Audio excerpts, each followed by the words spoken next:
back to a great episode of Dynasty Nation with Jim and Kev. I'm your host, Kevin, and to my right, we have Mr. Jim. How's it going, Jim? It's going good, Kev. I'd be doing a little bit better if Man United didn't suck so much, but besides that, it's been a good week, good weekend. Excited to do another episode here and talk about my team this week. Oh, yeah, we'll be getting right into it. But first, before we go into your deep dive, Run CMC, I think it's good to maybe talk about some of the news here that we had in the NFL and whatnot. All right. So what do you got for us? So going back probably the furthest here, Mekhi Becton, New York Jets. Painful, man. So painful. Fractured kneecap, done for the season. Just when the Jets fans, getting all excited, they're kind of on Mekhi Becton all off season. He comes back, he's looking good in camp, and he's accepting the new role of right tackle, and then it's just downhill kneecap, and it's just devastating, man. I gotta say, again, I don't root for injuries. Like, I mean, I'm in the field of like preventing injuries and coming back from them. So I actually feel for all of these injuries, but I will remember the controversy between the Giants and the Jets with Andrew Thomas, Mekhi Becton. Oh, who's going to be the better guy? And rookie year, Becton looked like the real deal. Oh yeah. But man, these injuries, it's tough, man. So yeah, best ability is availability. That's very true, man. So we'll see. Hopefully, he has a speedy recovery, and gets back and is better than ever. I hope nothing but the best for him. In response, they did sign Dwayne Brown, so we'll see what happens if he goes to left tackle or right tackle. See what they do with George Fant, but definitely not the best thing for Breece Hall and Michael Carter going forward this fantasy season. That is for sure. Oh man. Well, let's keep it on the Jets news here. We'll go to preseason game week 1, and another Zach Wilson rolling out. Going for the run, could just step out of bounds. Then he gets a little bit ballsy. He's like, I'm just going to juke out a defender. Oh, snap. There goes the knee. Yeah. So he's got a bone bruise with a possible meniscus tear, optimistically 2 to 4 weeks. But we'll see when they go in to do the arthroscopic surgery on his meniscus. Mm-hmm. Yeah, I mean, dude, talk about if it is just that, which I think by this point, it's we can safely assume that it is just the meniscus. It's nothing crazy, no structural damage with the ligament. Like, holy crap, man. What a sigh of relief. Like, obviously, he'll still need to get corrective surgery, but man, you would that when it rains it pours, man. If he had a roller coaster of emotion that night, watching that game, I'm like, oh no, it's done before it even started. Yeah, and you would have had Joe Flacco or Mike White or maybe Jimmy Garoppolo come into town. So I don't know, man, but I am happy that it's not anything too serious. Obviously, he'll get corrected. And with that procedure, I mean, what are they saying? Like 2-4 weeks, maybe? Optimistically 2 to 4 weeks. If it's worse than they expect, they think at worst it could be 6 weeks. Okay. So that'll be playing it on the cautious side. But when he's your franchise quarterback, obviously, like, you're going to do your due diligence around him for sure. Yeah, look out week 1 for Joe Flacco revenge game against the Baltimore Ravens. Oh man. Start the hype. Oh wow. All right, anyway, let's move on to Matt Stafford's dealing with a bit of an elbow, which you might be able to elaborate a little bit more on, but it seems like they're being kind of cautious with him there in LA, and will be interesting to see what happens to Cooper Kupp and Allen Robinson going forward. Yeah, I think really what it is, he just kind of has like inflammation in the area. I haven't looked too much into it, but I think he's just like overuse. He's getting up there in age, man. Like, he doesn't seem like he's like older. Like, I mean, you got guys like Tom Brady or just like you don't hear about this kind of stuff with. He's just different when it comes to his health. And Matthew Stafford's in his like later years, I'd say. He's still very good, obviously, but yeah, I mean, hopefully he just gets that, taken care of. He needs rest right now, honestly. But just not getting less reps with Allen Robinson. Obviously Cooper Kupp and him are obviously on the same page. That's not a problem. But new guy, like I said, with Robinson, and just in general, like, you need to have your starting quarterback, Super Bowl champion, out there, just for nothing else, like team morale, like seeing your quarterback there. But I wouldn't look too into it. I think he's going to be fine. If anything, to me, all this does is put Justin Jefferson over Cup for like off-season rankings right now. That's pretty much how I would look at it. If this elbow does get worse, does this go into Tommy John kind of territory? Oh man, yeah, that's next semester. I'll tell you for sure. I cannot speak on that just yet. I don't want to spread fake news, but I'm not saying no either though. But I think he'll be fine. But all right. Yeah. Let's go on to our last piece of NFL news here. Yeah. We've got Browns center Nick Harris, starting center, goes down with a season-ending knee injury. Not great for the outlooks either, that offensive line. So man, look out for Nick Chubb, Kareem Hunt, and whoever's playing quarterback. Yeah, exactly. Whoever's playing quarterback. Man. Yeah, brutal. I mean, the Browns still have a great offensive line, but you're losing a key cog there. Like that's tough. So I mean, we'll see how they patch it together, before the start of the season, if they bring someone else in or, whatever the case may be. But yeah, tough loss. Definitely a tough loss, man. Last on the news front, we'll go to our fantasy league. We got a trade to announce. Oh, you don't say. What was the trade, Mr. Jim? Mr. Kev, you get Trey Sermon, 49ers running back, and a 4th-round pick in 2023 from Jason's team for a 3rd-round pick in 2025. So if you ask me, that sounds like a very low risk gamble. I like Trey Sermon. Jason took him in the 7th round of our startup. Brutal. And it was obviously awful his rookie year.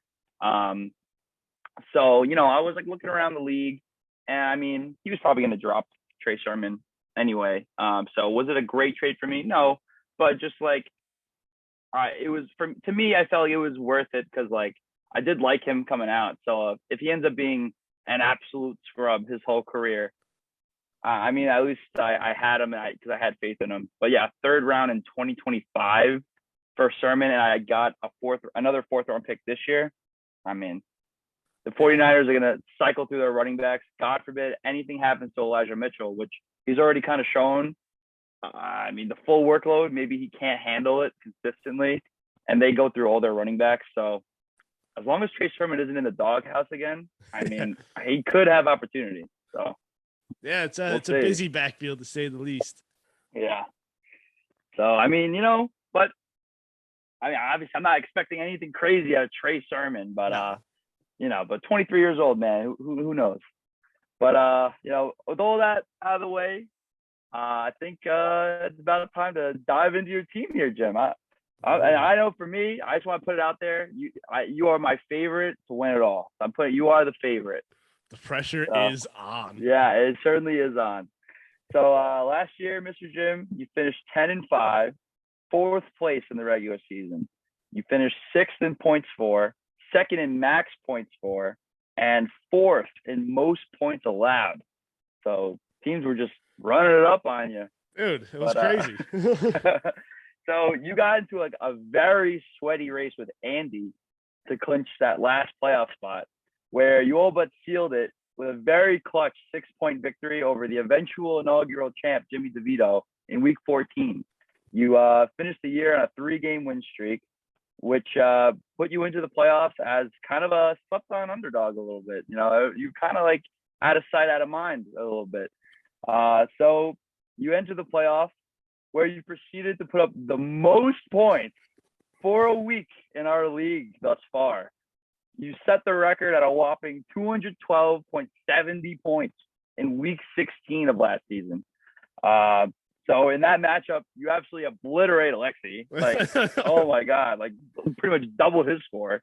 So, and he was the number 1 seed. So, why don't you just like talk a little bit about that, where you literally everything was going right? Like, how was that? Like everything was going right, like just as also everything was going wrong. Like all my running backs were like going down at the end of the season, like trying to stay in this race. I have no McCaffrey. Like I got optimistic that he was coming back at the end of the season, then he goes down again. You know, Michael Carter was kind of filling in a role for me, then he goes down. Yeah. And so like it gets to the end of the season here, and I'm like, James Conner and like plug it in like Rex Burkhead, Keyshawn Vaughn. It was absolutely bananas. Like trying to figure out who it was. And then but then I put guys in like Cooper Kupp goes off, T. Higgins goes off, Joe Burrow has a week. And then I had, I think, Braxton Berrios in my flex for one of those games, and he goes off for like 25, and I'm like, oh my god, that's what it was. Yep. Oh my gosh, dude. But so you know, in that matchup, like you kill him, and then it almost became like you're en route to the championship, and it was like, wow, this is like a true like Cinderella story. Like this is happening. Like this man comes in, sneaks his way in because Andrew was close, very close to making the playoffs. Yeah, you just get in, and you get matched up with Jimmy DeVito, which became dubbed as the iconic Jimmy Bowl. And you did fall 171.26 to 145.04. So, Mr. Jim, had I not suffered the little DeAndre Swift debacle, I'd be talking to the champ right now. So, overall, your thoughts on your first season? I mean, I think started off a little bit shaky, had some moves I made, I had Joe Burrow that I didn't also trust Joe Burrow at points during the season. He had like a 3-game skid where he was like lucky to hit double-digit points. So I brought in Tom Brady, used Tom Brady for a little bit, eventually moved on from him, but somehow I make it there. But I still got a pretty young core, I would say, for the most part, as we'll get into. Yeah. Man, Antonio Brown in the championship game walks off the field. Oh man, didn't care. Literally watching red zone, jaw dropped as Scott goes in. He's like, "Look what Antonio Brown's doing!" And walking off the field with no shirt on. Deuces, He's man. Just like, nah, I'm out. I'm like, oh, I'm out of here. Oh, but at least it wasn't close. If it was close and that happened, I would have been like, Antonio Brown's done for me forever. That would have been, if it was close. Oh my god, dude, I would have lost it at that point. Oh, dude, I wouldn't even know what I would do. But with all that, again, a great year. But let's dive in. We'll start off with your quarterbacks here. As you already mentioned, we got Joe Burrow, Cincinnati Bengals, 25 years old, finished the season with 314 points last year, which was good for QB7. Yeah, man, I feel like I got to break my cigar out now for Joe Shiesty here. And he's got all the weapons, man. Jamar Chase, T. Higgins. You got Hayden Hurst now, Tyler Boyd, Joe Mixon out of the backfield. Like, it's just an explosive offense, He's going to be more confident than ever after just going to the Super Bowl. Oh, yeah. Year 2 after the ACL, so it should feel a little bit better. Maybe get a little bit more run action. Yeah. So I think there's a chance that his season's actually better this year than it was last season. I could see that. I think I'm hearing reports that the Bengals want to be more of a balanced approach. So like when I hear that, I think less throws. But then again, like kind of like obscurely, like the Bengals had like a pretty slow pace of play, which I kind of was surprised to read about. But I would imagine like they try to run more plays, but I also think that could mean like get Joe Mixon a lot more work. But I mean, regardless, Joe Burrow is like one of the best quarterbacks in the league. And I mean, he's got that it factor, man, especially like kind of like, not to sound like disrespectful, but like Brady-esque in a way. And with the playoffs, like it's just a new gift or a new gear is like shifted where he's just a different kind of player. So that I don't mean to sound crazy with that. I'm not saying he's Brady, but hey, he's definitely ice cold when he needs to be, just cold blooded, man. So, and from a fantasy perspective, like you said, he's got all these weapons. I mean, I certainly won't be the one to doubt Joe Burrow. That's for sure. Yeah, dude. When you have, arguably a top 2 wide receiver in Jamar Chase, I mean, who he's already had chemistry with, obviously, like in college. Like even if you take throws away from him, like he's still gonna hit freaking Jamar Chase for like 50-yard bombs. Exactly. It's literally like beautiful to watch. Like yeah, he's gonna put up monster numbers, easy top 10, and if he finishes top 5, no one would be surprised. He's Joe Burrow. Like he's that guy. So moving on, we have Justin Fields, Chicago Bears quarterback, 23 years old. He finished the year with 127 points as QB 31, playing in 12 games with 10 starts. Yeah, man. Fields. I feel confident in Fields. I just don't feel confident in the Bears. They did nothing to help him out this offseason. Like their best wide receiver to bring in was Byron Pringle, like Velus Jones. They really believe in Mooney, man. I really like Mooney, but yeah, he can't be the only one. Like he needs right. somebody else to throw to. Yeah, He's got Cole Kmet, maybe, but there's Mm-hmm. no other wide receivers that scare you at all on that team. Yeah. So like maybe this upcoming draft. Yeah. If they let him get that far, there's rumors too. If the Bears are bad enough, why would they keep Fields? Why not go with one of these new quarterbacks in Stroud or Bryce Young? Yeah. So it's going to be interesting to see what happens and monitor it throughout the season. I do like Justin Fields. I think he does have upside, rushing. Like I think he could be like a Jalen Hurts if he had some weapons. Yeah. But we'll see what happens. Yeah, I'm not crazy about Justin Fields. I know he's got it's weird. Like he's got for the people that really believe in Justin Fields, they're pounding the table like Justin Fields, he is that guy. Like I don't know if you're necessarily in that boat, but I mean, no, I'm kind of I wouldn't say I'm there yet. Yeah, I think he's shown some upside, but again, it's only with his legs. So I do agree he could be kind of like Jalen Hurts-esque, which if that's the case, I mean, for fantasy, sign me up. I'll take it, long term, I mean, I can just say what an elite trade by the Giants, giving them that pick to take Justin Fields. Thank you very much. Especially if what they do is what you're saying, where they end up just taking another quarterback, it'll look even better for the Giants. But all that being said, I do think Justin Fields, he can only get better. It was just 1 year. He wasn't awful. He wasn't great. He was okay.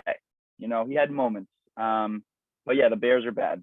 So yeah, that's more what it comes down to. I think it's not necessarily his ability. It's just you're hoping to hand off to David Montgomery and run the ball, and then you're hitting Mooney and Kmet. But besides that, there's no one to get excited about. It becomes predictable almost. It's all right, but hey, I mean, then if he just opens things up with his legs, which he will, so yeah, I mean, there's definitely some reason to be excited from a fantasy perspective. So, when Superflex rolls around, if he's still that guy, that would be pretty nice for you. Yeah. So moving on, we have your second round rookie draft pick where you took Kenny Pickett, Pittsburgh Steelers quarterback, 24 years old. And I mean, he's been looking pretty solid in camp. I know we just had the preseason game with the Steelers. So how do you feel about Kenny Pickett? Yeah, Kenny Two Gloves out of Pitt, stays in Pitt. Pretty I think long term it could work out well. I don't think he's gonna play. If he does play the season, it won't be until the later half. I think. I think Rudolph's supposedly been looking good in camp. Obviously, they bring in Trubisky, so it's not exactly an easy path for him to get fantasy relevancy this year. But have him sit a year. Maybe if they're not great, the Steelers or the quarterback play isn't great, he does see some action. Yeah. But I wouldn't be surprised if he doesn't play at all this year, and it's kind of like a next year kind of outlook. Yeah. And then we'll come back and try to see what we could do. And hopefully by the time Superflex rolls around, he's their starter, looking all right. Yeah. I definitely don't think he's gonna play at all this year. If he does, it'll be if they happen to get the upper hand of a team, or if they are in a position to have a bye potentially, which I doubt. But if they're already a lock for a playoff seeding, week 18, Kenny Pickett comes in, the Steelers are just consistently a good team. Even when they had Roethlisberger, I mean, they snuck into the playoffs and were overall pretty good. They do have a good defense. Obviously, Najee Harris there, and they got Deontay Johnson. So they have some weapons on offense as well to go with their defense. And I mean, they brought in Trubisky, like he's going to be their quarterback for the year. And as long as they're winning games with him, I think he'll just stay their quarterback. Yeah. But I do like Kenny Pickett. I do think he was the best quarterback in this draft. So, I mean, we'll see. I mean, the next guy I'll get into, I think he's like the second best quarterback. I think, yeah, I mean, I definitely think by the time Superflex rolls around, I think he'll be like their franchise quarterback, and the fan base is already all in on him. So you'll love to see that. So yeah, so if we get to Superflex and he's like the guy, I'd be pretty excited sitting there with Burrow and Pickett as like if I wanted to. Oh yeah. And then at that point maybe Fields is like trade bait if he's still, playing and being decent, Exactly. But so as I mentioned, another quarterback rookie I also like. You have Desmond Ridder, Atlanta Falcons quarterback, who you took in the third round of our rookie draft. 22 years old, and for a while it looked like maybe he's right there with Mariota. And I know he looked pretty good in the limited action in the preseason. I know it's only the first game. We'll see the rest of the preseason how that shakes out. But what do you think? You think I think I'll ask you. Do you think he'll get any playing time this year? Absolutely. That's pretty much the reason I took him, was because I think Ridder is a guy you're gonna know an answer on by the time probably midway through the season. You're gonna know if he's gonna be a good quarterback or not. Going into the draft though, I was very much in to get Kenny Pickett. Ended up probably midway. I think I had a late second or an early third that I ended up trading back with Rob. So I gained another pick, took one of the running backs, and then I had no intention of taking Ridder, but he was sitting right there. Wasn't necessarily a wide receiver or running back that I was like in love with. So I was like, I'm going to pull the trigger on another quarterback, With super flex around the corner. I know we keep kind of bringing that up right now, but with it around the corner, I got Burrow, Fields, and hopefully one of those two guys, I have Burrow. Basically, I hope one of the three becomes really good.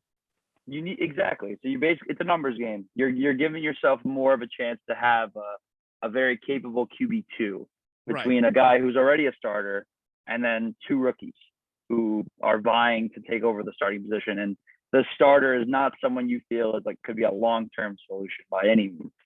Yeah, and Ridder, I think Ridder, what he did, I actually didn't realize that he's actually younger than Kenny Pickett by like 2 years. And I think it's just the way he looks like an older guy. Yeah. But honestly, what he did in was it Cincinnati, right? He brought Cincinnati all the way to the college football playoff, and like they weren't supposed to be, like they're not a power school. Nope. So I'm pretty excited to see what he could do. And he's very confident, man. I remember he was like, I'm the best player in the draft.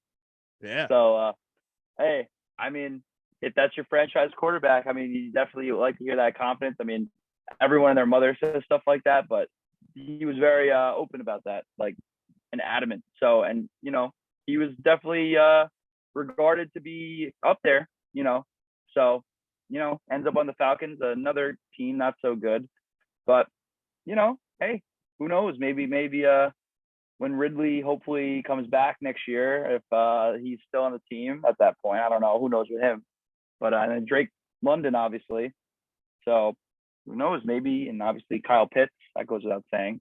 But there are some weapons. So Ridder, I like him. I certainly can see a potential pathway where he becomes like a very capable starting quarterback, And I'm very excited too. With 3 of the 4 quarterbacks that I have a significant piece that's part of those quarterbacks passing game. Yep, you definitely do. Them up together. But we'll get into that as we get going. Yeah. But so that's with your quarterbacks, very solid, stable. So moving on, we'll get into your running backs here. So starting off is the man himself, leading Run CMC, is Christian McCaffrey. Carolina Panthers running back, 26 years old, put up 127 fantasy points in the 7 games he played, finishing as RB 38. Yeah, man. Again, best abilities, availability. when he's healthy, he's easily a top 5 running back. You know, the hands out of the backfield, PPR machine. Yeah. You know, gets hopefully a QB upgraded Baker Mayfield. Yeah. Either way, you know, you think both of those quarterbacks should hopefully be capable of checking it down to him. Yeah. But I would even go a step further, Jim, and say when he's healthy, he's top 1 running back. And I mean, it's definitely up there. It's between Jonathan Taylor, CMC, Derrick Henry. I mean, those guys are like awesome dudes. Like when they're on. In PPR though, like there's no one I'd rather have than a fully healthy Christian McCaffrey, just because like his ceiling, what he can do running, but also catching passes out of the backfield, like there's no one else that can do that. I love Jonathan Taylor. He doesn't have the ceiling Christian McCaffrey has. Like he can't. Like Jonathan Taylor's best season obviously was last year. Christian McCaffrey's best season was like way better. Like, it's just putting things into perspective. It's just like you can be really good, but you know, like Christian McCaffrey was putting up like LaDainian Tomlinson numbers, like ridiculous, just for his whole body of work, everything he can do. It's just ridiculous, man. Yeah, so basically to make it into the playoffs and to the finals without really having like the number 1 pick. Yeah, 101, literally. And I went there without him basically. So now I bring him back in, and hopefully he can contribute some way, man. Even if it's like I would take if I had to know like something was gonna happen to him, let it happen at the beginning of the season. I think I could make it through like the first 6 weeks if I didn't have to have him. And then giving him for the playoffs, man. That's when you need him. Exactly. So I mean, he's it's definitely risky, but you really think he can get hurt 3 years in a row? Like I didn't think he could get hurt 2 years in a row, and I was proven wrong last year. So I'm not going to say anything on if he can or if he can't. Fingers crossed, man. He's such an exciting player to watch, and the NFL is better when he's healthy. So, but when moving on, we have your RB2 in your stable of running backs, Ezekiel Elliot, Dallas Cowboys running back, 27 years old. He finished the season with 252 fantasy points, playing in all 17 games, which was good for RB7. And you did acquire him in a trade, Jim. You know, you gave up Dearness Johnson and a 23 first, which, you know, you're kind of projected to be a little late. So seemed like, you know, solid gamble there. And you take on Zeke and a 23 third. And that was with the sadder man, Mr. Bob. Yeah, definitely after all the RB injuries, that was my downfall last year. Definitely was the main, you know, thing I wanted to improve on this offseason. Mm-hmm. So I know this, like we preach, don't make trades early in the last 2 episodes, but this just felt like one I needed to do. Like I needed to add the RB depth. Like to bring in somebody of that caliber. I know everyone's like, oh, you gotta have Tony Pollard. Like, nah, man. They're paying Zeke way too much money. They're gonna give him the ball. Exactly. He's gonna get a lot of work, and the Dallas Cowboys are gonna be a really good offense with a hot. Talk about pace of play. They're like number 1 in the league, and you know they move the chains better than most teams. You know, and they're gonna put up a lot of points every single week. There's and RB7 playing injured for most of the year. And now they don't have Michael Gallup to start the year. They don't have James Washington. They got rid of Amari Cooper. Like, they're going to give him the ball. They're going to give him the ball. They're going to have a crap ton of red zone looks. And who's going to be their first thing they look at? Right up the gut with Ezekiel Elliott. He's going to get a lot of touchdowns, man. RB7, and everyone was so down on him. Like, what? Yeah, I don't understand it. Even like people with redraft leagues are like, nah, like I don't want to be like, don't want anything with Zeke because they're gonna use Pollard. Like, nah, man, I don't think so. You stay down on him. I'll gladly pick him up. Right, exactly. Oh my gosh. But so moving in more into your running back room, you have James Conner, Arizona Cardinals running back, 27 years old, coming off a career year for him. He put up 258 fantasy points in 15 games, which was good enough to be last year's RB5. Yeah, put him with Zeke and give me his full season of CMC. Ooh, boy. Yeah. Ah, dude. It's just a yeah. potent offense in Arizona. Like he was splitting last year with Chase Edmonds Yes, for a right. while. Chase Edmonds goes down. He kind of took over a little bit. The Chase Edmonds comes back. But now they ship him off. No more Chase Edmonds. So James Conner show, baby. It's the James Conner show. They're giving it all to him. Yep. It's his running back group to lose. Like he's going to get as many touches out of those running backs. Yeah. There's no one really hunting him down. Yeah. But I know Richie would probably disagree and say, Benjamin, but the only thing I could say with James Conner that, obviously I like him. Obviously came back from cancer with the Steelers, like that. That's awesome. Connor's strong. I love that. I do think that he has shown a bit of a tendency to get injured, which is something notable. Stayed healthy last year, did miss 2 games, but whatever. And he did put up 15 touchdowns, which I feel like is a little ridiculous. So I think he is due for regression there. Yeah, I would agree.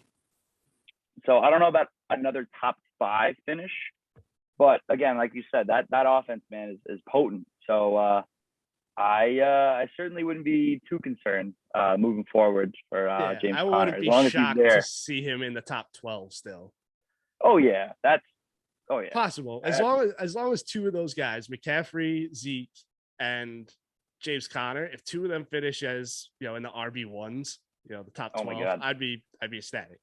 And this is before I even get into some of the other guys you have. But if that happens, all 3 are running backs. Forget it. I said you're the favorite for a reason. This is ridiculous. Like, come on now. But oh man. But next up we have Chuba Hubbard, Carolina Panthers running back, 23 years old, putting up 138 fantasy points to be RB35. He played in all 17 games. Yeah, he filled a decent role for a little bit with McCaffrey out. He did okay. Not sure how much they trusted him or necessarily how much they wanted to have to lean on him last year. It was rookie year. I know at one point Amir Abdullah was kind of there. This year they bring in Deonta Foreman. So definitely not as high as I was last year on Chuba Hubbard. I have him to handcuff McCaffrey at the end of the day, but at least last year kind of seemed like he was gonna be the guy if McCaffrey went down. This year I think it's gonna be a committee of guys if something happens to McCaffrey. Mm-hmm. I did think that when McCaffrey did go down, it was like, okay, like Hubbard's the guy, and that's not how it worked out. It rolled like that for a little bit. When he first went down the first couple of weeks, they tried to just lean on Chuba Hubbard to fill that role. And then I think he didn't live up to it as much as they wanted him to. No. So then they rallied and got some other guys in there, and that's where they're going this year too. But regardless, still a good handcuff, obviously, for, Christian McCaffrey. So definitely solid to have. So the next running back we have, Michael Carter, New York Jets running back, also 23 years old. And he put up 154 fantasy points, finishing as RB29, playing in 14 games. I love Michael Carter, man. He just got, as a Jets fan, he's just got a cool personality. But from a football perspective, I think it's going to be a good season for him. Everyone's down on him, I feel like, because of Breece Hall. But I think similar to how he was used in college, splitting with Javonte at UNC, I think this is going to be good for him to actually just have a set number of snaps he's going to play and get the work. I think it's just good for him to be behind Breece Hall. Sure, I'd rather him be in front of Breece Hall, but I think it's a good 1-2 punch. The way the NFL is going, there's more 1-2 punches than there's not. There's not many bell cows anymore. Right. Yeah. I agree with most of what you said. But Breece Hall is just kind of a different kind of player. He's very good, very, very almost a near flawless prospect profile for a running back. I know. So it's tough to really gauge how Carter will look and be in the Jets offense this year, especially when you already kind of assume the Jets offense won't be putting up much points this season anyway. Do I think Carter will be completely irrelevant? No. It's just tough for him to put up the numbers he did last year, where he pretty much was the guy. Now you're adding in Brees Hall, so I kind of do expect him to take a step back, and another example of a better real life player than fantasy player. Yeah, Becton going down doesn't help. Yeah, no, exactly. So, and they can go off to a tough start. No Zach Wilson to start the year, so I mean potentially anyway. So it's looking that way. So I do like him though. I think out of my running backs, he's like the fourth best running back I have. Like to me, he's the best guy I have after the CMC, Connor, Zeke group. Yeah. I mean, potentially. I think I would have to agree. It really will depend on the next guy I get into, how his role shakes out. But I could definitely see Michael Carter churning out enough of a role for himself, being, still being decent. But I do think Brees Hall is just going to be like, it's just so clear he's going to be better. So the Jets are going to want to give him the ball more, and in more high leverage situations in red zone and the high value touches, Brees Hall is going to get those. So I wouldn't be shocked to see it go how the Broncos used Javonte and Melvin Gordon last year, like 50-50 split. I think at the end of the day, Brees will get more, but I wouldn't be shocked if it was 50-50 either. I could see that, especially like to start the year, like, as Brees Hall gets like acclimated to the NFL, and like Michael Carter's been there and knows the system already. I mean, there's a lot of different things that can happen, but I think in the end, the talent is going to be what's going to overcome. And I don't know if anyone can say with a straight face that Michael Carter is more of a talented running back than Brees Hall. So, but hey, they're both on your team for the Jets, that is. So yeah, you can't even be mad. Brees Hall is a stud. So, moving on, for the Houston Texans, we have Rex Burkhead, 32 years old. He played in 16 games last year. He put up 104 fantasy points to be RB 52.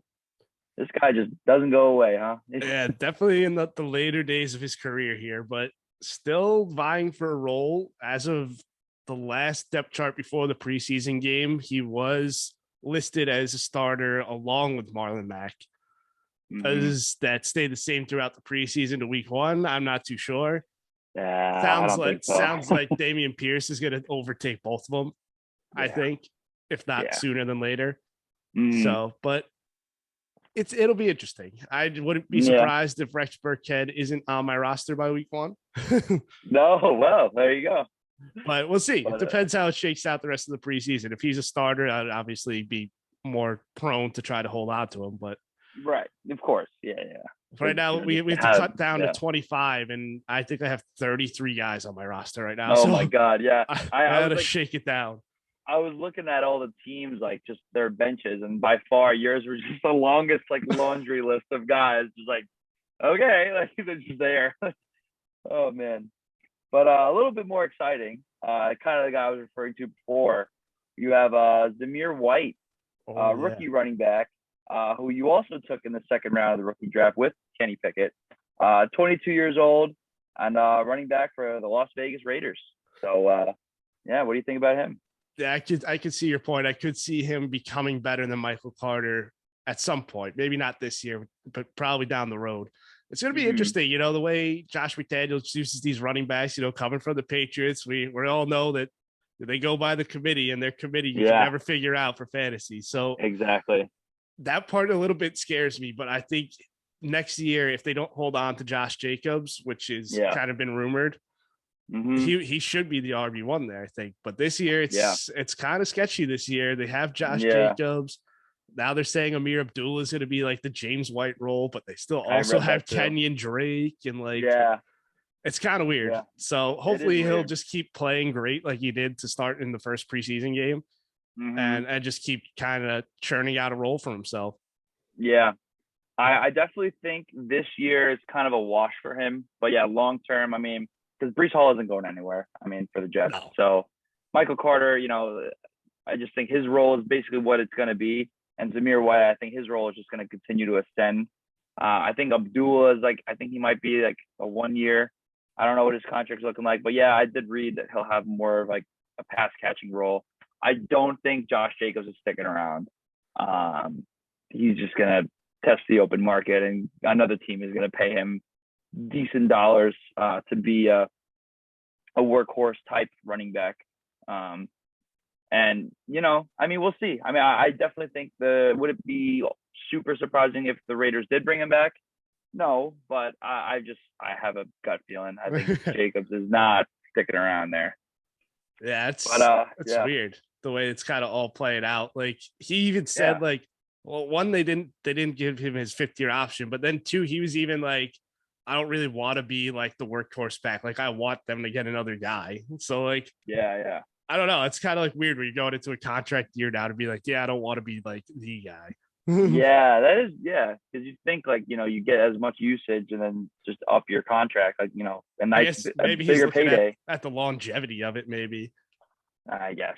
I mean, but for running backs, man, you just got to get your money. So I mean, bold play, Cotton. We'll see how it plays out for him. So, but next, you have Keyshawn Vaughn, Tampa Bay Bucks running back, 25 years old, played in 12 games last year, put up 37 fantasy points at RB 89.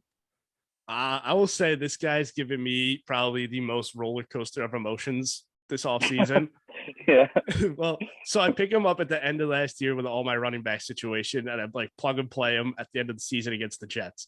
Looks kind of good with Fournette out. Like, all right, he might be all right. Come to the offseason, like he stays on my roster because I had guys on IR, and like we don't have to cut people until we get to week 1. So I'm sitting on my roster. Tom Brady retires. Fournette's going to be probably walking. I'm like, all right, like he's going to be a number 1 running back on an NFL team. Like that looks pretty good. Yeah. Then Tom Brady comes back. I'm like, all right, like that's kind of cool. Like Brady's good. Yeah. And then with the Brady coming back, of course, then Fournette comes back. Gio Bernard comes back, and now he's just tanking down the depth chart. Yeah. Then they draft Rachaad White. I'm like, oh my God, like he's just going down. But now we get to preseason week 1, and Keyshawn Vaughn's playing more than Rachaad White. So now it's kind of like, I don't know what to think now. So this is like a monitor till like the last possible second. If I'm going to keep or cut. Right. So like it seems like it's going to be Fournette and Gio as like the 1-2, and then like the 3 could be Vaughn, and like, but who knows? Yeah. And I mean, at that point, because I mean, the Bucks are going to pass the ball a lot with Brady. I mean, I think Brady led the NFL in passing attempts last year. Yeah. So I could see a little bit more of that. Maybe not as much, but still a pass first offense. So when you're talking the 3rd running back on a pass first offense, I mean, not much, But hey, an injury here, an injury there, and Keyshawn Vaughn is a workhorse back. I know, it's crazy to think like how like this offseason just played out. Like to think I just found like stupid luck, like got another starting running back, and then even worse, he's not even a top 2 guy. Humbled, real quick. And then I do have another running back here to note, who you also took in our rookie draft. Not a rookie, Darrell Williams, Arizona Cardinals running back, 27 years old.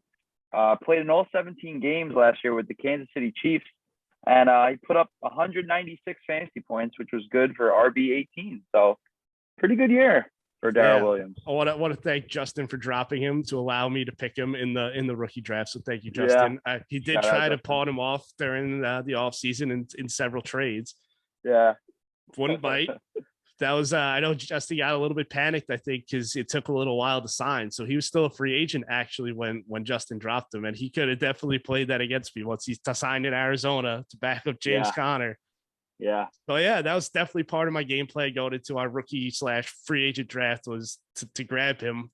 I know some people thought I took him a little early, but that insurance, man, he was RB 18 when given the opportunity last year. Like, and on a pass first offense. Like, yeah, exactly. Looked better than Clyde Edwards-Helaire. So, I mean, I think it's a great stash to hold on to. God forbid something happens to James Conner, which history says he will get hurt for probably a couple of games. And I'd say plug in Darrell Williams, man.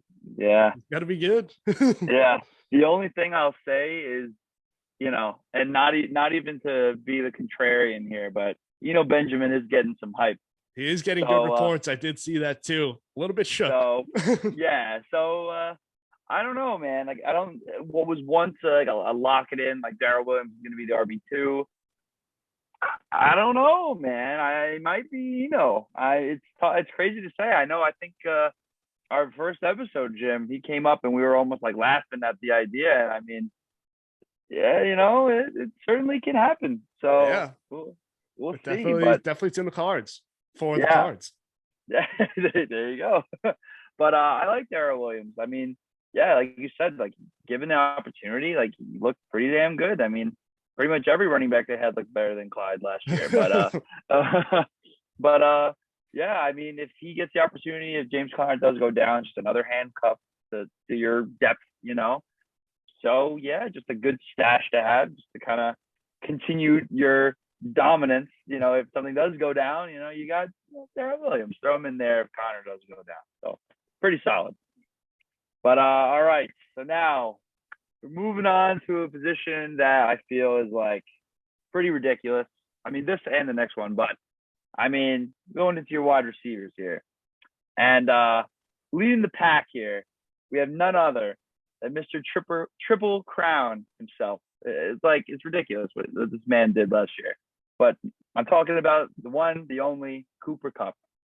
LA Rams receiver, 29 years old, put up an absurd 439 fantasy points, which was nearly 100 points more than the next guy, which was Davante Adams. Ridiculous. So yeah, kind of breaking records here and like left and right. Was far and away last year's wide receiver one, and yeah, played in all 17 games for the Rams and got a Super Bowl ring. So Super Bowl MVP, #1 fantasy player last year. I mean, it was just absurd to say he carried me last year would not be a lie. RBs go down. Cooper Kupp just puts up 30. That's fine. Yeah. Just let him carry me to the end. But yeah, man, he quickly grew a rapport with Matt Stafford, like the guy for Matt Stafford. Oh shit, who am I going to throw to? Oh, there's Cooper Kupp. Let me just throw it over here. Robert Woods going down probably helped them a little bit. They was trying to send like at the beginning of the season, it was definitely all Cooper Kupp. Then they really tried to work it back to Robert Woods to try to spread it out. Then he gets hurt, but then they bring in Odell, and Cooper Kupp just never failed, man. It just never seemed to go away. So yeah, hopefully that continues this year. Stafford, please let that elbow be all right. Like yeah. That's the last thing we need is the Stafford injury. That's serious because that would be obviously devastating to Kupp. I mean, he's great by himself, but that rapport and I mean the chemistry with Stafford is everything. But man, like when you lead the NFL in touchdowns, receiving yards, catches, like you're putting up video game numbers. Man had almost 2,000 receiving yards. Like that's like, are you kidding me? Like you can't make it up. The guy was playing Madden last year. I mean, and I don't know if you remember during the startup draft too. I like accidentally took Cooper Kupp. Yeah. Like I clicked on him by accident with my thumb on my phone, and I was like, not sure I definitely wanted to take him, but I was like, no, it's gonna be fate. Like if I give him back something, like if I ask Andy to like roll it back and be like, I really didn't mean to pick him, like he's gonna go off. So I'm just gonna hold him, and thankfully I did because he went off. He ended up being your best pick by far. Oh yeah, dumb luck, man.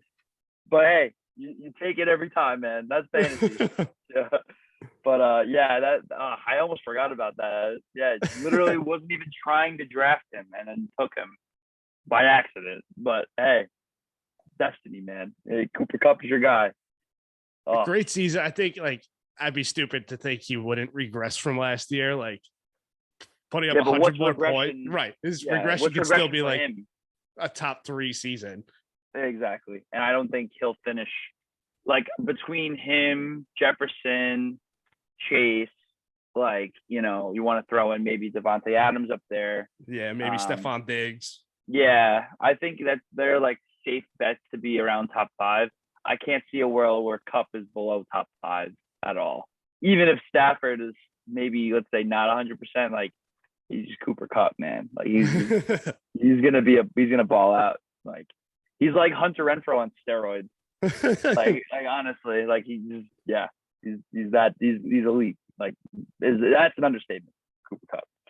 But moving on, another guy I really like, T. Higgins, 23 years old, receiver for the Cincinnati Bengals. Guy put up 219 fantasy points in 14 games, which was good for wide receiver 24.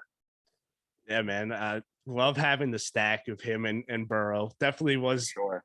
by design going into our startup draft to have the stacks. Yeah. But yeah, he's a solid wide receiver, big up, go and get it. They don't just give out the number 85, Ocho Cinco in Cincinnati. Yeah. T. Higgins, 85, man. He's a big dude. Like, he had a season to get the rapport with Burrow. Then Jamar Chase comes in, and everyone seems a little bit worried. Like, T. Higgins might get forgotten now that Joe Burrow's got his guy in Jamar Chase, but just proved to be two deadly weapons on the outside for him. It was absolutely it was beautiful poetry. Just like obviously Jamar Chase, was like a super hyped up prospect and had the chemistry with Burrow already, like we said. But T. Higgins he's great. Was great on his own, and Jamar Chase comes in and he was still doing his thing. And I would say, given the quarterback being better than this guy's, but I would say T. Higgins is the best wide receiver 2 on an offense in the NFL. I'd say between him and Jalen Waddle, but I think because I'd much rather Burrow than Tua. So yeah, he's definitely up there to be the best number 2 wide receiver off the top of my head. I think he is the best wide receiver too. Yeah, I think off the top of my head, like to name off some guys like Adam Thielen, Allen Robinson, Jalen Waddle. But they're, and this guy's in his prime, not even 23 and he's putting up great numbers. I mean, I'd rather T. Higgins than those guys now. I mean, he plays off well of Jamar Chase. Jamar Chase seems to be like he can get those underneath routes and make guys miss and just take the ball himself far. Where T. Higgins is kind of like big body. I'm going to jump up. I'm going to freaking catch the ball over you. Yeah, he might not be that shifty, once he's got the ball, but but definitely a big red zone target. He's fun to watch, man. I mean, even in the Super Bowl, like you can't cover everybody. So like that's just part of what makes them obviously so lethal, like we were saying before. Like, and like with Burrow and you got that stack there, like, it's just gonna be a nightmare playing you this year. But moving on to slotting in on the wide receiver 3 on your team, we have Jerry Jeudy, Denver Broncos wide receiver, another 23-year-old stud. Only played in 10 games last year, put up 85 points to be wide receiver 85. 4 words, man. Broncos country. Let's ride. Man. Like the way I got him, I got him at the trade deadline last year. Alexi, who was in first at the time, seemed like his team was a quarterback away. I had Brady, flipped Brady in a pick for Jeudy in a pick. And, last year, obviously, he's just a young wide receiver. I was just hoping something good would happen. Yeah. Then, hello, Russell Wilson. Yeah. Oh, baby. I'm excited for this year. For Jeudy to be, arguably my wide receiver 3, I'm one of the next guys we're going to get to could also fit that role. The depth of my wide receivers just went, through the roof.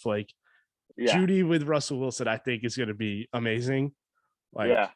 Arguably, could push to be a high-end wide receiver 2, I think, if not better.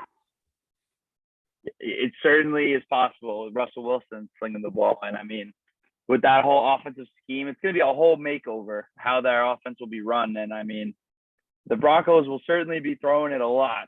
I mean, let me ask you, because I know there was some talk earlier on. Do you feel how confident are you that Jeudy is for sure the wide receiver 1 in that offense over Sutton? I'm not entirely confident in that he's going to be the 1, but I don't know if necessarily the Broncos are even going to be the ones to determine that. It might be other teams' defenses. Who are you putting your best corner on, Jerry Jeudy or Courtland Sutton?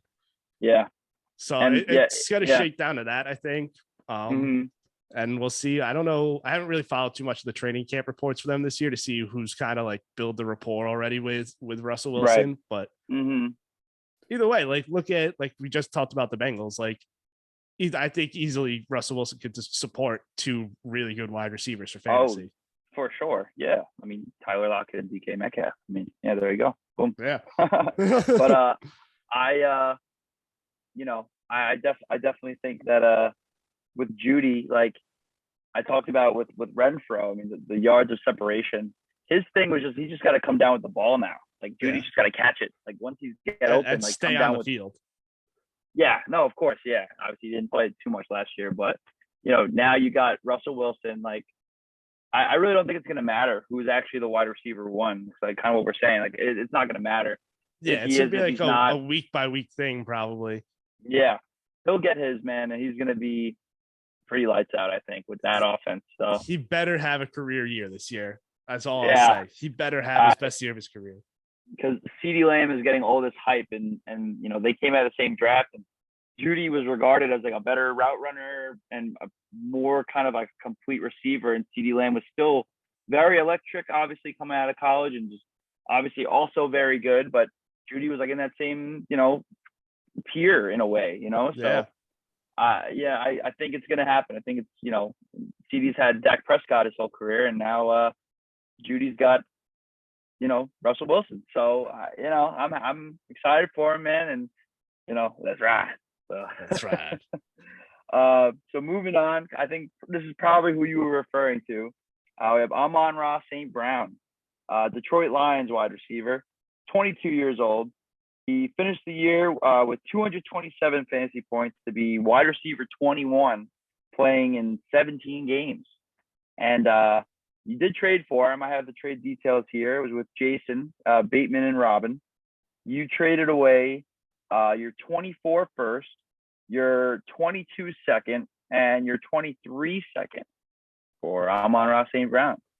It was a big thing to give up, but the thing I felt was not only was I getting a really good wide receiver, I was getting a really good young wide receiver. It's like 22, yeah. So like it was his rookie year last year, USC product. I think going into the year, he is their wide receiver one. Already again having a good rapport with Jared Goff last year, and even Jared Goff came out and said already this preseason, like he's the guy I look for. He's the go-to guy. He's the go-to guy. So like, they get Jameson Williams, they brought in DJ Chark, like, but he's still their guy. And even if they're, maybe don't have the greatest year, if they don't have a great year, they're gonna probably get an upgraded quarterback from Jared Goff in the draft next year. Oh yeah. I mean, spoiler alert, like Jared Goff is not it. But like obviously he, and Amon-Ra St. Brown is also like a great like slot receiver as well. And I mean, he's always he gets open very well. And I mean, can we talk about the finish he had last year, where he was literally like the second best he was like the second best fantasy wide receiver from like weeks. I forgot what the stat was. I think it was like literally like weeks like 14 to week 17. He was like wide receiver 2 in that span. Something ridiculous like that. Like this man, when he was like the focal point of the offense, dude, it was absolutely ridiculous what he was doing. Yeah, like that was enough to won a lot of people championships. Unfortunately, not you, but he did win a lot of people championships last year. Yeah, that was definitely enough for me to like be like, okay, like I want to see, like I want this guy on my team. Yeah, like, young, he proved he has the ability. Like, granted, yes, you could say like, oh, Hawkinson was out, and like that's one of their targets. Swift was out. So like I get the point. Like, yeah, he had to be the guy, but now you just proved he can be the guy. And now you're gonna put other guys, other real weapons on the field, and know that he's a weapon. Like, give him more space and let him do his thing. Oh, I'm so excited. His rookie year, like he was doing that as a rookie. And I mean, I remember, the last episode, I'm doing all this talk about Hunter Renfro when he was the guy. What Amon-Ra St. Brown was doing when he was the guy, different story, man. He was way more explosive. And I mean, and 22 years old rookie, like, oh man, I think the sky's the limit for this kid, man. I liked him a lot coming out of school. And I know Jason did too.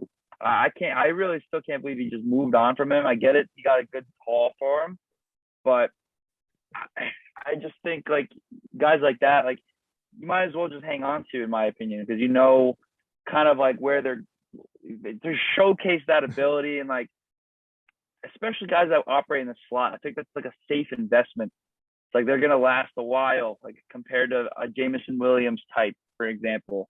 Like just his style play compared to ARSB. Like, I don't know, but we'll see. I hope it works out for Jason in the end. I was surprised, like how easily I got him from Jason. Like, not that I didn't give up a lot. Like, I literally texted Jason. I was like, "Hey, like, would you move on Ross St. Brown?" Like in my head, like I'm kind of thinking like maybe like a first, a second, and a third, or like I would probably move up to like a first and 2 seconds. And he was like, "Yeah, I would do that." I was like, "All right," like sent it over, and he was like, "Done." Like it was the easiest negotiations I've ever had. Like, wow, didn't even go back and forth really about it at all.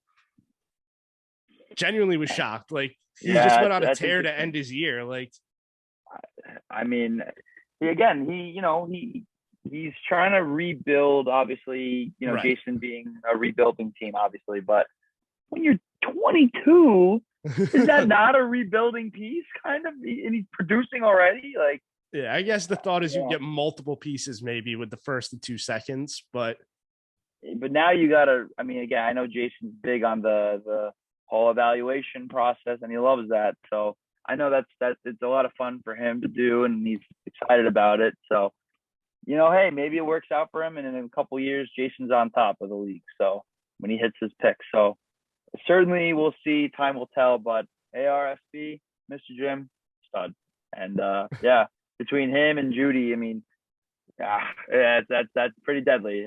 Coming in as your wide receiver 3 or flex or whoever is going to be there. But moving on, we have another rookie. They have all these rookies, Jim.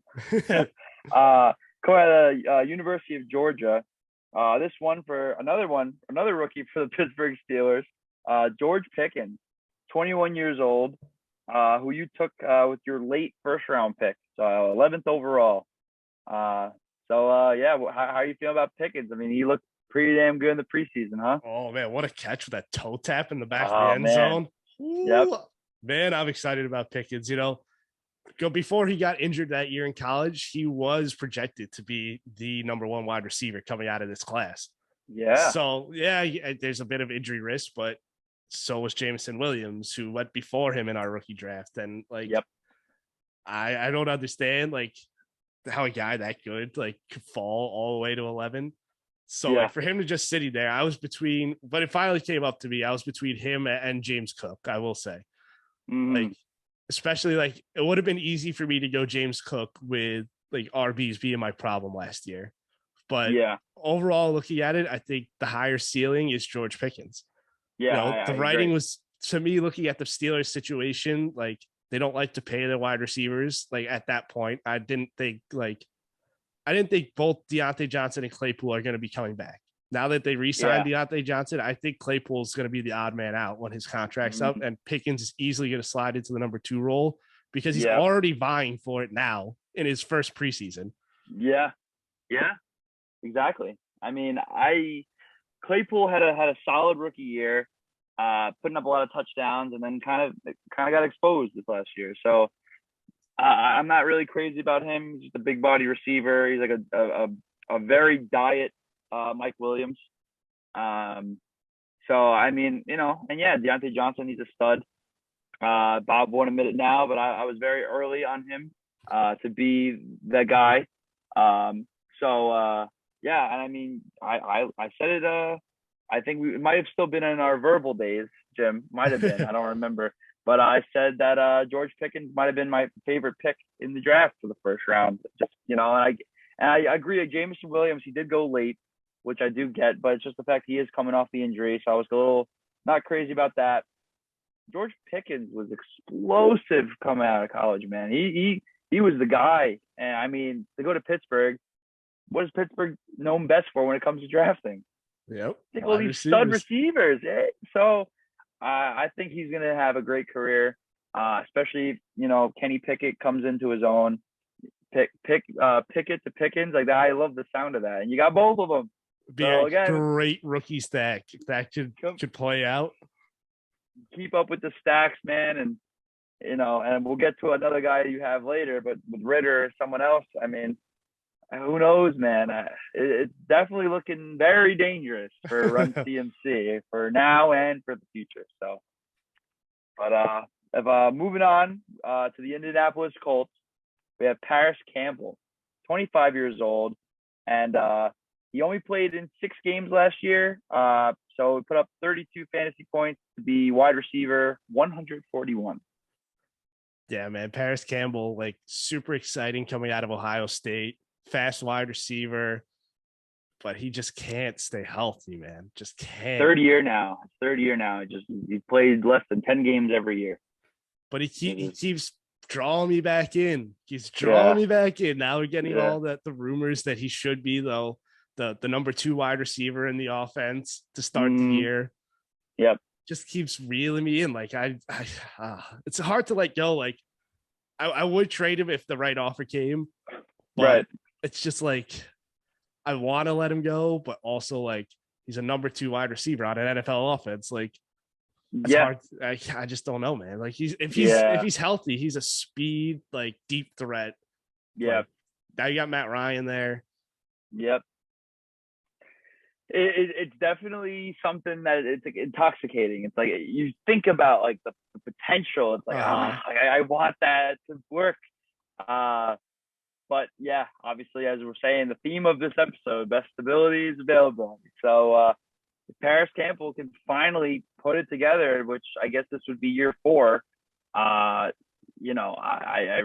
hope it all works out for him, because if he can stay healthy and be consistent and be, very slept on going into the whole, draft season for everyone, and end up being a solid wide receiver 2 for the Colts and be healthy, dude, his fantasy value is going to be stellar. He could be like a firm wide receiver 3 consistent flex who you have as like a bench stash right now. Right. Like that would be ridiculous. So I'm not saying I hope it happens. Your team's good enough as it is. I don't need you to have Paris Campbell doing work for you on top of it all.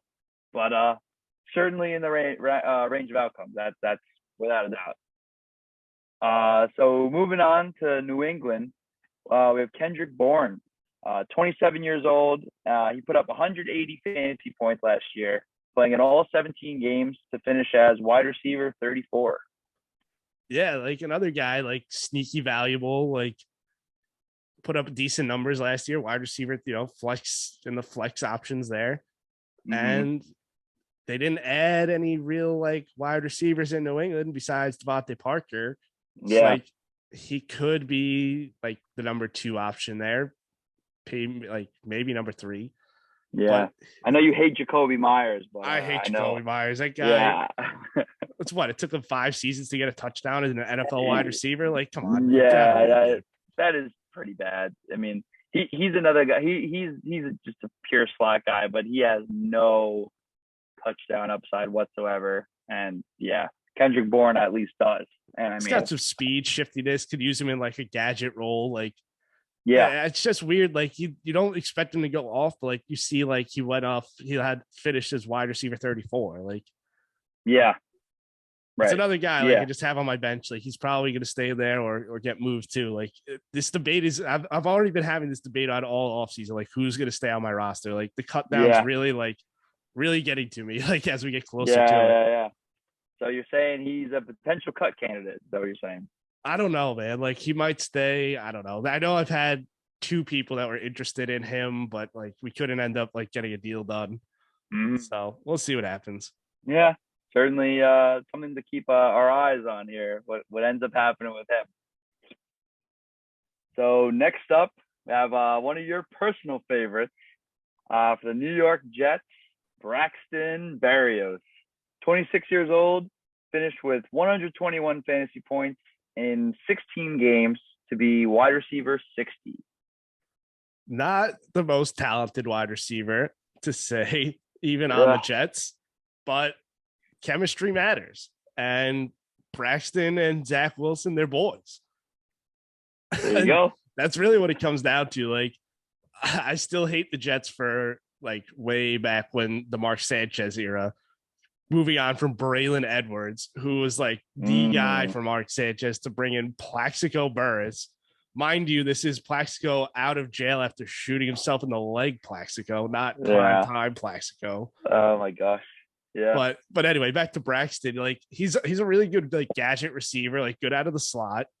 I think it's just the chemistry that's going to be huge. Like he'll probably start as the fourth wide receiver just because like Corey Davis, Elijah Moore, Garrett Wilson.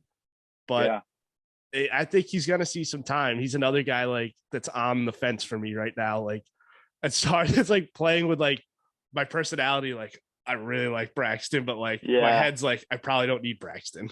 Yeah. It's, I think, I know we mentioned it before, just in that week 16 explosion you had, I think that was a week he like returned a kickoff or something like that. And like, he might've had another touchdown like through the air. Yep. He just went off. Like, out of nowhere. Like this was like one of your highest scorers. I know T. Higgins was also ridiculous that week. Everyone on the Bengals was, but that like, it's just, he's shown like, he's kind of like, I would say a lesser version of like a Cordero Patterson type, where he's kind of like a gadgety player, where he kind of does a little bit of everything. Yeah. And you know, for NFL teams, like players like that, like, that's good to have. Kind of like put them wherever you need, whether it's in special teams, help with the run game, or just as another like speedy option. You know, as you like to say, agree. Kev, better in real life than he is in fantasy. Yeah, but you know, I'm being the optimist that I am. I mean, he's had the moments, the upside flashes, the boom weeks, but I think impossible to predict, especially moving forward now that we have Breece Hall in the equation. So, and they actually brought in legit tight ends this year. Yeah, Jets. Exactly. So, but you know, we'll see. I definitely would agree he is a bit of a cut candidate for you, but you know. Playing at the heartstrings, man. The heartstrings. It's all about the heartstrings. It's tough. It's definitely gonna be tough. But moving on, we go to New Orleans. We have Marquez Callaway, wide receiver for the Saints, 24 years old. He played in all 17 games and put up 152 fantasy points, which was a finish for wide receiver 43. Man, young, talented wide receiver that I was really excited about. You know, paired with the big arm of Jameis Winston, who's just like loves to chuck it downfield. Yeah. Didn't work out as well. You know, Jameis goes down last year. And it just didn't work out that well. And then going into this year, not optimistic, man. Jameis is back, but then you bring in Michael Thomas back. You got Jarvis Landry in the mix now. Chris Olave gets drafted. So now he's really battling to be the fourth guy with Traquan Smith, Deontay Harris. Like, not looking good. I was similarly to like Terrace Marshall last year. Like, these were guys that had like a lot of hype, you know, in like the offseason that last year. And like Marquez Callaway was like, oh man, like he's like the guy for the Saints. And didn't really work out that way. He had really hyped up preseason last year and like a decent start, I think, with Jameis Winston. Yeah. And then it just kind of fell apart. Never materialized the way everyone kind of thought it would. But, you know, it's another guy that, like, you know, you have enough players on your team that are more than capable. So if he doesn't work out, I mean, it's not really a major loss by any means. But I hope it works out for him. I do like him. You know, again, another guy, pretty much every guy that had all that hype last year, I'd like to see them do well, you know, like, because they were fun to watch in the preseason, and just the off-season hype there always will be. But all right, moving on, we go to Jacksonville. We have a nice savvy vet, one of, like, you know, because we're talking about the overall age, like he's probably one of your older players. We have Marvin Jones, 32 years old, played in all 17 games, to be wide receiver 33, finishing with 180 fantasy points. So not too bad. Yeah, I actually really like Marvin Jones. Like, even going into this year, like last year, he was supposedly like had to build like a good rapport with Trevor Lawrence, was like his guy going into last year, and like just the whole thing with Urban Meyer and everything, the whole offense, like the whole team really just fell apart. Like, so coming into this year, a little bit more optimistic in the terms of like quality of the coaches and like overall atmosphere of the Jacksonville Jaguars. But they do bring in Christian Kirk, who could, maybe replace or, move Marvin Jones down the pecking orders going into this year. Yeah. But I think he's already, he's got a season under his belt with Trevor Lawrence, played all the games. So I am still kind of excited about Marvin Jones. Like sneakily, he did play like a few of the games for me, I think last year, like to start the season. But I am kind of excited about him. I think he has a chance to actually be a pretty solid wide receiver this year. I think, I feel like throughout his whole career, he's just been pretty reliable, and just when he's healthy, he's just, a nice target to have. I mean, I remember with the Bengals earlier in his career, it was like, I was like, wow, look at this guy. He's having some big boom weeks. But yeah, obviously later in his career now, obviously with the Jaguars, last year, when things were breaking down and things were looking ugly, which they were pretty much every single snap for the Jaguars on offense, Marvin Jones was pretty much always where he needed to be, constant professional. I can go on and on. I like him a lot too. And I mean, definitely, you have him as like your sixth or seventh receiver, whatever the case is. Like, I mean, hey, just a plug and play guy. And, like you said, the last year he had moments in your lineup and definitely helped. So the Jaguars should be better. So, certainly Trevor Lawrence is a bust, then we're having a different situation. But I know I'd like to hope that Trevor Lawrence is not a full on bust. Hopefully. But so this was a guy I wasn't really going to touch on, but given some of the news we've had, I think it's appropriate. We have Antonio Brown back in the news cycle. So 33-year-old. They said he wasn't going to play at all. I mean, we can go into it, but he played in 7 games last year for the Tampa Bay Bucks, put up 121 fantasy points to be wide receiver 59. Really like 6.5 freaking, Yeah, exactly. Yeah, exactly. Yeah, there's some rumblings, with the Dallas Cowboys injuries that Antonio Brown is telling Jerry Jones to hit his lineup. Yeah. Definitely like almost have cut him like several times for the off season already. And I'm just like, I'll just like hold on till like the last possible minute. Now this is like popping up. I'm like, oh, it just made your job that much harder to split down your lineup. If he ends up signing, like he's got to stay on my team. If he's in Dallas, he's like instantly becomes the number 2 wide receiver.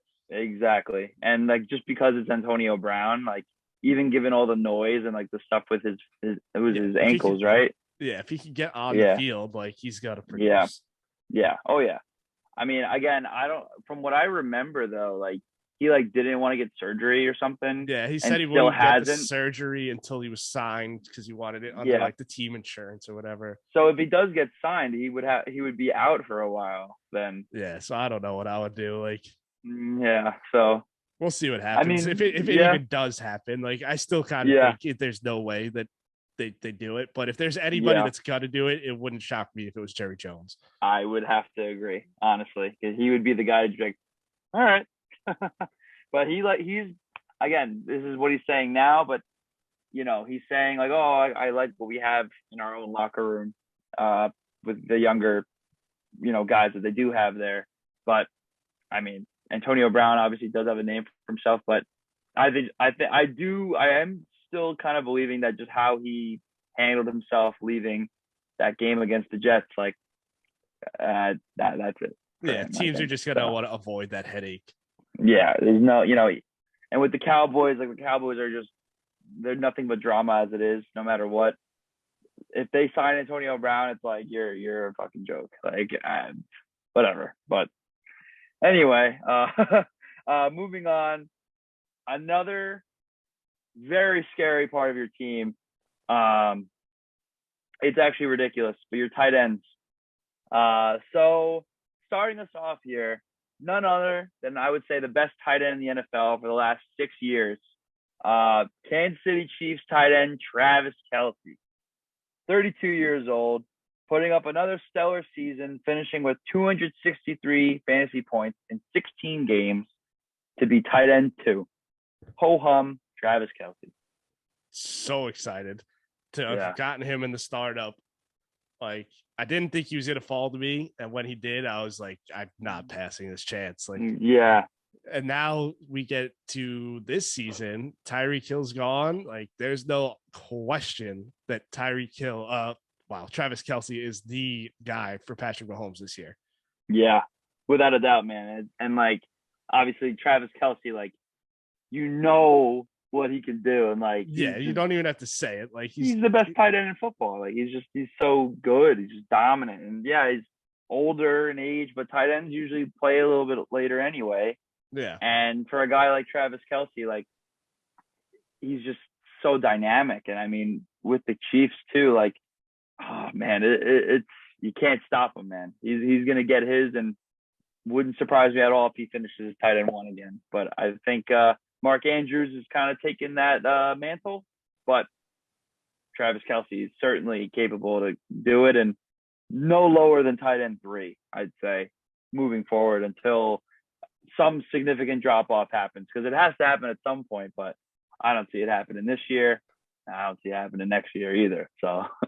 Yeah, he's just an elite tight end, and Andy Reid just finds like different ways to use him. It seems like, not just in like the passing game, like little shovel passes and like just a bulldozer sometimes out of the backfield. Yeah. Like, it's crazy, man. Yeah, it's amazing. So, but just in case, that wasn't enough, because, why would it be? You have Travis Kelce, that's scary as it is. But somehow your team gets even scarier. And it's not even someone that you have like on your lineup. You have like other guys that you feel like, are going to be more consistently putting up points. It's like, it's horrifying as like other teams to see this as like, oh my God. But who am I talking about? Kyle Pitts, Atlanta Falcons tight end, 21 years old, and coming off a 177 point season, playing in all 17 games, tight end 6 as a rookie. That's like unheard of. In my opinion, the greatest tight end prospect of all time. Very excited to have Kyle Pitts on my team. Kyle freaking Pitts. Like we alluded to earlier, potentially could be stacked with Desmond Ridder. Yeah. But to be tight end 6 last year, and then you look at his stat line, 1 touchdown. That's it. Nowhere to go but up. Like, yeah, there's no way that he can only finish with 1 touchdown again this year. Like, yeah, I'm just of that belief. Like, he's too good to only get 1. It's just so hard. It's like, it's crazy. Like, obviously the Dynasty format, you have, it's hard to, like, there's a lot of players that I think about in terms of like their overall value in Dynasty. Like Kyle Pitts, first of all, for the tight ends, like, that's hard to like find, like, to get like a guy like that.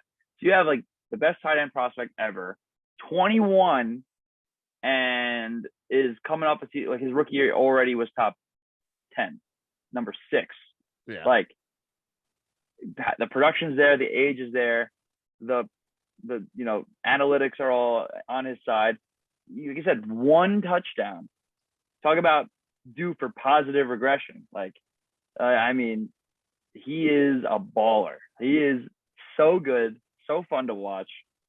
I mean, Kyle Pitts, man, him and Kelce, it's like, oh man, it's unfair almost. It's like, so again, pressure's on, Jim. You got, you're the favorite. You got to do it, man. Do that. And the tight ends is definitely a big part of your team, where it's like, it's just a matchup nightmare for anyone to go up against. So you got to deal with Kelce, and then his Pitts. God forbid. Oh, thank God. It's a Kelce bye week. Oh, let me just throw in Kyle Pitts. Like, ridiculous, man. Oh. Yeah, definitely going to be probably leaning on Kelce to start and maybe playing some matchups. But, now that we've kind of gotten through the crux of my team, very excited to have the depth at all the positions I do. And like to play, like going into each week, I'm choosing my flex between James Conner, Amon-Ra St. Brown, Kyle Pitts. Like that's mind boggling. Yeah, it is mind-boggling. So, I mean, yeah, we still have a whole season to play. We'll see how it all shakes out because things, you know, devastatingly tragedy can strike at anyone. I'm not saying I'm hoping it happens. The team is very good, but who knows, man? It's crazy. I just A think very after the last season, like I think I'm prepared for the worst. That's fair. That's a good mentality to have, but so hopefully the opposite happens where it's nothing but smooth sails and eventually right back into the title game. So, but moving on, another Jet, rookie tight end Jeremy Ruckert, rookie tight end out of the Ohio State University. You took him in the third round of our rookie draft. So yeah, Jeremy Ruckert, Long Island boy. This was the most homerist of homer picks that I could have had. Yeah. From my current hometown, was just super excited about him. I think he was actually pretty underrated. Like, just when you look at him, he's at Ohio State.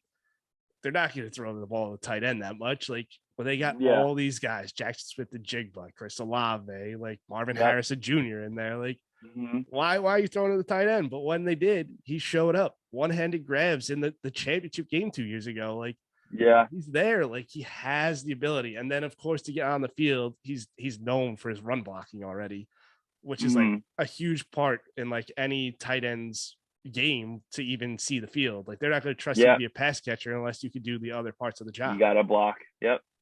So obviously this is kind of like my project pick, to say the least, where I don't expect him to do much of anything really this rookie year, but 2-3 years down the line, I think I'm looking at my Travis Kelce replacement. Maybe not that high, but just to have the depth at tight end. So you have it there. And I mean, and if it doesn't work out, you still have Kyle Pitts. Unless you trade him. I know that's been kind of, you're floating around that idea, but I don't know if anyone's going to be willing to pay that price. But because I'd say he's probably, in terms of overall value, I mean, he's got to be a top 10 overall asset. I mean, for sure, I'd say, including quarterbacks like, Kyle Pitts. He's that guy. So, but yeah, Jeremy Ruckert. I mean, you definitely took him a little early. I know that. Yeah, but definitely is exciting. Long Island kid, and he was a Jet fan growing up, and now he's on. Obviously you're a Jet fan, so it is cool. It is very cool. So it's just going to be interesting. Obviously, they have a lot of other tight ends there. Bring in Uzama. I believe Tyler Conklin. Conklin, that's right, former Viking.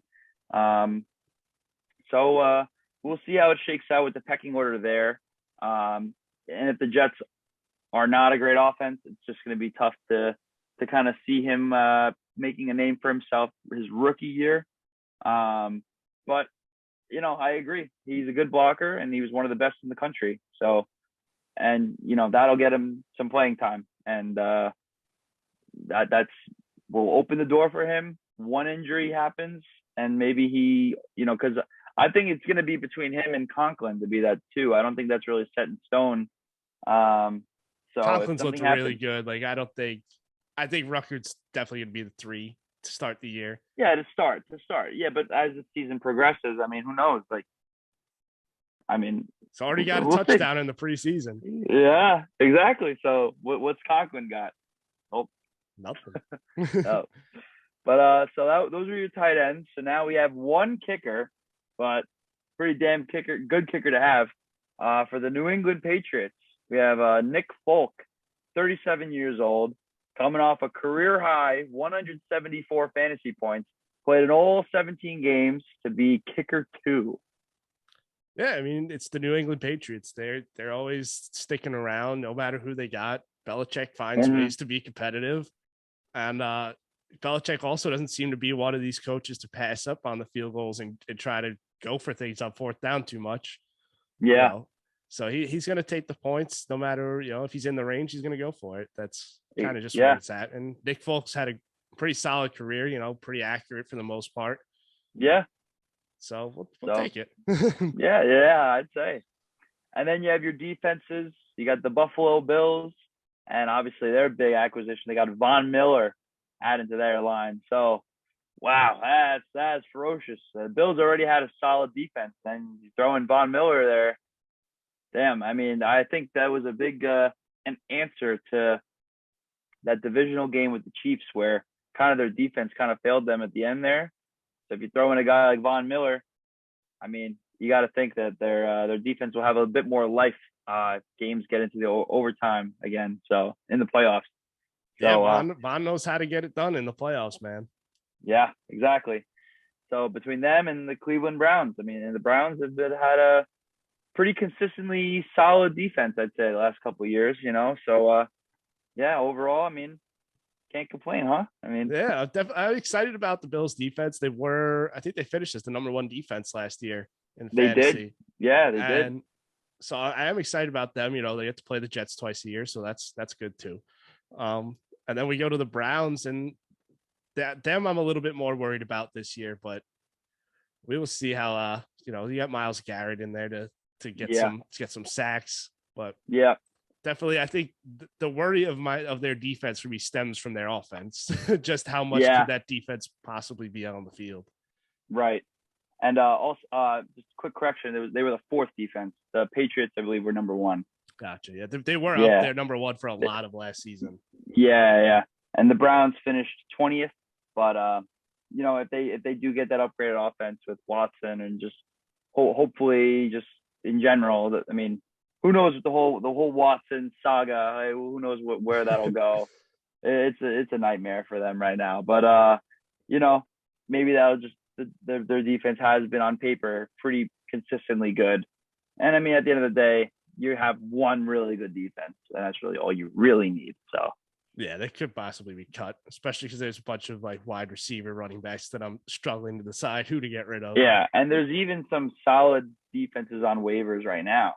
Yeah. Like I remember just looking, like, I mean, the Vikings defense is there, the Commanders defense is there. Like, if you ever did need another defense, I mean, you got some decent ones right there. I mean, yeah. So after all that, those are all your rostered players.